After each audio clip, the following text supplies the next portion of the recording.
For the most part, we just really want to spend the time to get to know you, the man behind the kaiju himself. Yeah, I've been doing it for a little bit, but excited to get to know everyone. Get to, I guess this will be a little both of us, so I'm excited. Yeah. Yeah. Definitely. All right, cool. So I guess a good place to start with is who is Groovy Kaiju? Yeah.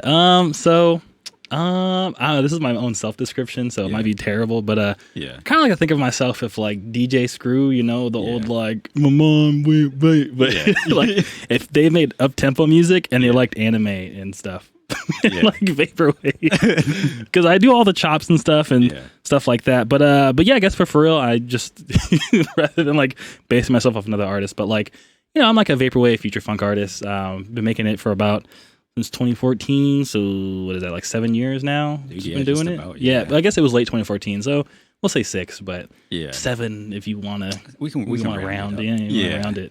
Yeah. So math. Yeah. Hell yeah. And so you mentioned that you're mostly a Vaporwave artist. So, I guess for those that aren't too familiar with the whole Vaporwave music scene, could you describe like what exactly Vaporwave, Vapor Funk, and Future Funk is? Yeah, definitely. Yeah. So Vaporwave is like the main genre. Vapor Funk and Future Funk are kind of like subgenres. Yeah. Vaporwave being, it's a musical genre, but honestly, a lot of the folks, myself included, kind of think of it as an art movement because it has multiple elements. It kind of has like the music and it has the art, like, the aesthetic of the art, kind of like a lot of it's, and a lot of things I've been thinking about lately is more genres as like, what does it make you feel? Yeah. And I think the main feeling behind Vaporwave in general right now is nostalgia. Yeah. So like what art moves you to make you recollect things that maybe from your past, like when you're growing up, like for me, like, just you could think of, my generation, I was born in 95. So like a lot of like Nintendo 64, GameCube type stuff. I feel really nostalgic for that really bad 3D modeling and stuff. Yeah. So like that's something that would make me nostalgic,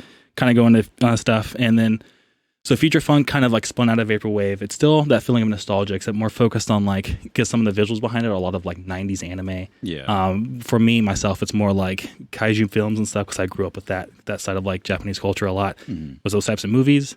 And it's more up-tempo. It's a lot more dancey. It's a lot more fun. You might hear it more in like your gaming YouTube things just because it has that more of it.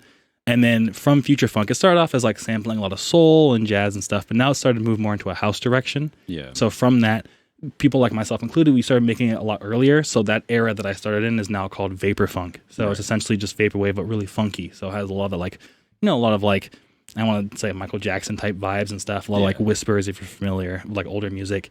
And a lot of like city pop. I definitely want to give a shout out to like a lot of the foundation comes from city pop, which is just 80s Japanese music of Japan trying to like, recreate that American like funk and soul movement that was going on. Yeah. And I said, honestly, they did a really good job at it. Magic ways, baby. Magic ways. But so that's how I describe it. Nice. Yeah. And so like through all of those like plethora of genres and stuff, do you ever find that because it is very 90s based, and 90s, when I think of the 90s, I think, the fucking hip hop scene that was coming up in the 90s. So do you feel like there's like any like hip hop influences into the music genre, or at least when you're making it? Definitely. Yeah. So one thing about me is I actually got to my start doing a lot of like hip hop beats. Like I also have a side project called Visceral. It's my lo-fi hip hop stuff, but I was kind of making lo-fi before it was lo-fi. I don't want to sound too like but I was facts. Really inspired by New Jobbers at the time in like 2010 and stuff. So I started making hip hop first, and then Future Funk came around, and I was like, I want to try that too. Yeah.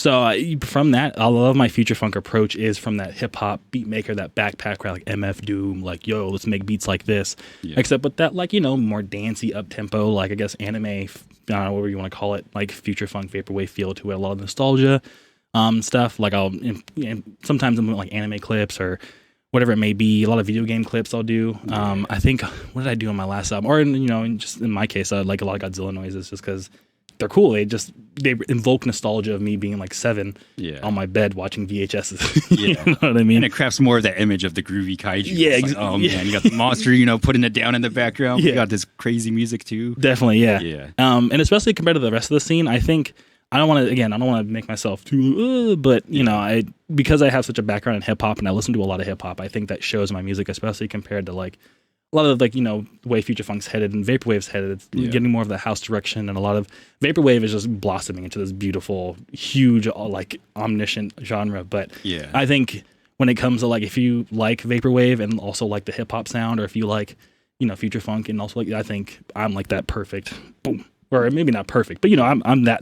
That's what I try to go good for. middle ground, that good transition. Exactly. Sure. Yeah. Because it got like those hip hop elements. A lot of I think one of the biggest elements that it incorporates compared to like hip hop and all the other genres is that it's very sample based, right? Yeah. So, samples is a big thing here in the music genre. Definitely. And so you're able to like, how do you usually find your samples, or like how do you go about, using your samples when you're making your music? Definitely, yeah. So one thing is, back in the day, I used to just, as most Vaporwave goes, you find a lot of samples through YouTube.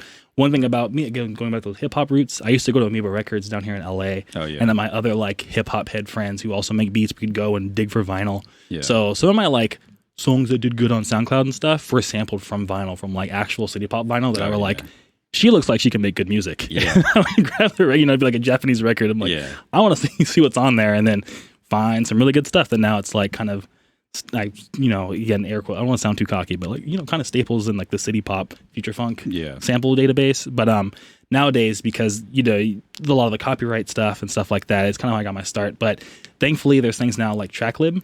And what TrackLib is, it's like a record store for something, they call it. So essentially you can go there and like license a sample, and like they'll handle all the copyright for you now. So really excited about that, because now it's like I own my own music. I can, for me personally, like ethically, I never charge for my music, because I was like, I don't want to profit off of someone else's work. As much as it is my work, it's also theirs. TrackLib now handles that for me. So now I feel a lot better about my music, because I'm like, all right, cool. I'm using these other people who made dope music, and I can give back to them and like kind of bring new life into their music. And then, and there are a few examples of songs, like one of my songs, Take Me Back to Shinjuku.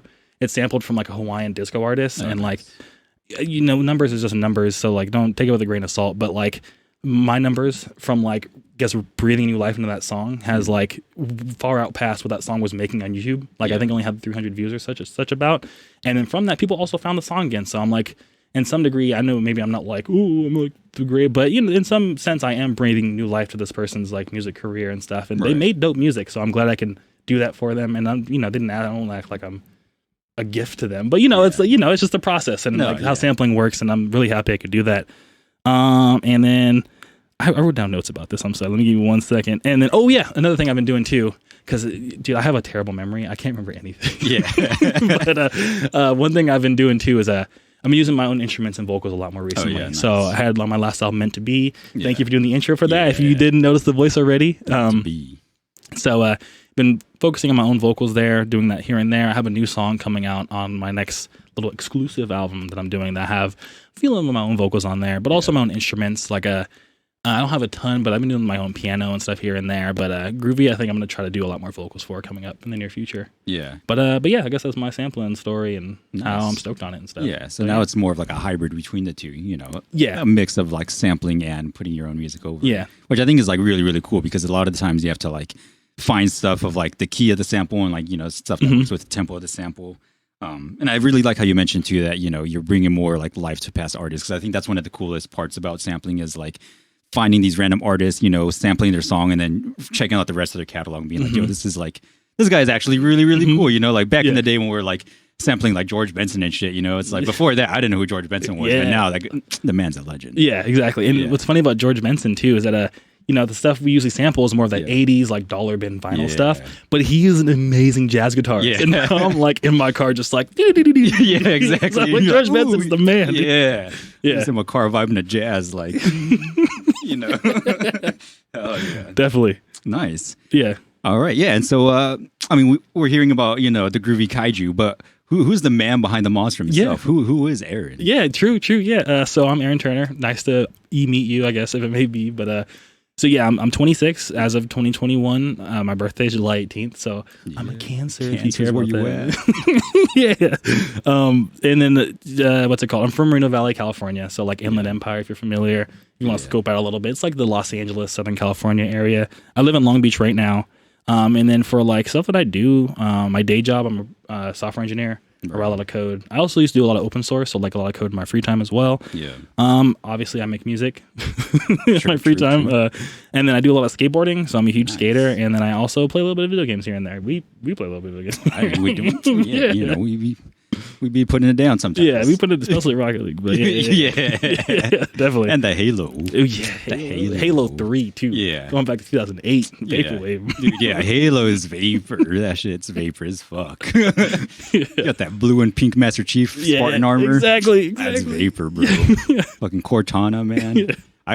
I gotta get some Cortana samples. Now that I think about it, that actually would be kind of. I've been for my live sets doing a little like BR sound and like the overkill. Like whenever I like. Oh, actually, those would be good ones. Yeah. I mean, it's all nostalgia. Yeah, it's just nostalgia. Yeah, like, I like doing those moments where you add a sample and it's just that like you just get transported like the Ratatouille guy, back in time. Yeah. He does that for me, but yeah. Nice.